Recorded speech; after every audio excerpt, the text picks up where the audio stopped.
আসসালামু আলাইকুম।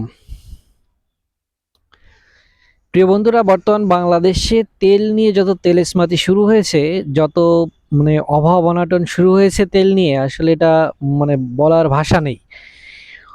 বর্তমান ফেসবুক বা ইউটিউব খুললেই দেখা যাচ্ছে যে তেলে পাম্পে তেল নেই। তেলের অভাবে কি হয়েছে, পাম্প বন্ধ হয়ে আছে, বা কেউ 200 টাকার দিচ্ছে, 100 টাকার তেল দিচ্ছে, চাহিদা মতো তেল দিচ্ছে না। কিন্তু সাধারণ মানুষদের এটা তো ধারণা আছে, বা অনেকেই জানে যে এই যে পেট্রোল অকটেন, এটা আসলে বাংলাদেশেই উৎপাদন হয়। বাংলাদেশে যে যত গ্যাস ক্ষেত্র আছে, গ্যাস উৎপাদনের জন্য বাই প্রোডাক্ট হিসেবে আমরা পেট্রোল এবং ডিজেল পাই।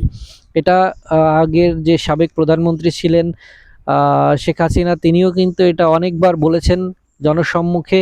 এবং এটা লিগাল যে বাংলাদেশে গ্যাস উৎপাদনের জন্য আমরা বাই প্রোডাক্ট হিসেবে পেট্রোল এবং অকটেন এই দুটো পেয়ে থাকি। তো তারপরেও কেন আমরা তেল পাচ্ছি না, এটা আসলে আম, এটার ভিতরে গভীর চক্রান্ত হচ্ছে আমার যেটা মনে হয়।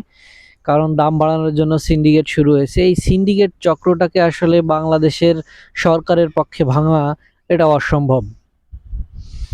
আমরা বাই বর্ন, আমরা আছে ভেজালি জাতি। তো আমরা সবসময় চেষ্টা করি যাতে আমার ভালো হয়, অন্যের ক্ষতি হোক সমস্যা নেই, ভালোটা যেন আমার হয়। কিন্তু আলটিমেটলি ক্ষতিটা কিন্তু আমার হচ্ছে, এটা আমি বুঝতেছি না। হ্যাঁ, তো আমাদের আসলে বোকা বানানো হচ্ছে, আমরা বুঝতেছি। সাধারণ যারা একটু আহ, মানে বুঝেন, সোশ্যাল মিডিয়ায় যারা অ্যাক্টিভ, এরা আসলে বুঝে যে এটা আমাদেরকে বোকা বানানো হচ্ছে। যেতে অকটেন এবং পেট্রোল যে পরিমাণ উৎপাদন হয়, এটা আমাদের চাহিদার থেকেও বেশি উৎপাদন হয়। প্রয়োজন হলে বাংলাদেশ সরকার এটাকে রপ্তানি করতে পারে। এই পরিমাণ উৎপাদন হয় যে বাংলাদেশের চাহিদা মিটিয়ে এটাকে উৎপাদনে মানে রপ্তানি করতে পারবে। তাহলে কেন বাংলাদেশেই সংকট শুরু হয়ে গেল? এটা আসলে গভীর একটা চক্রান্তের মধ্যে বাংলাদেশ এখন অবস্থান করছে, এবং এটার সাথে সরকারও যেমন জড়িত, তেমনিভাবে বাংলাদেশে যত সিন্ডিকেট আছে এই সিন্ডিকেটগুলো কিন্তু জড়িত। আমাদেরকে এই সিন্ডিকেটগুলো ভাঙতে হবে, না হলে ভবিষ্যতে সরকার কিন্তু খুব বিপদে পড়ে যাবে। হ্যাঁ, এটা নিয়ে খুব বিপদে পড়ে যাবে, কারণ বাংলাদেশের জনগণ যদি একবার ক্ষেপে যায়, সেটা 5 আগস্ট কিন্তু বাংলাদেশের মানুষ দেখিয়ে দিয়েছে। এই যে সরকার, বড় একটা সরকার, আওয়ামী লীগের মতো এত শক্তিশালী একটা সরকারকে পতন ঘটানো, এটা খুব চারটেখানি ব্যাপার ছিল না।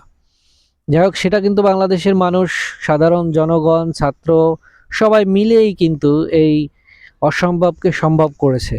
হ্যাঁ, তো অনন্ত জলিলের মতোই অসম্ভবকে সম্ভব করাটা এখনো কিন্তু খুব বেশি কষ্টের হবে না।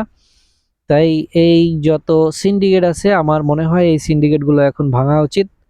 সরকারকে কঠোর অবস্থানে যাওয়া উচিত, না হলে খুব বিপদ কিন্তু সামনে অপেক্ষা করছে। বাংলাদেশের জনগণকে আর চেতায়েন না ভাই। একবার চেতলে কি হয়, সেটা 5 আগস্টের জন্য কিন্তু প্রিপারেশন নিয়ে রাখবেন।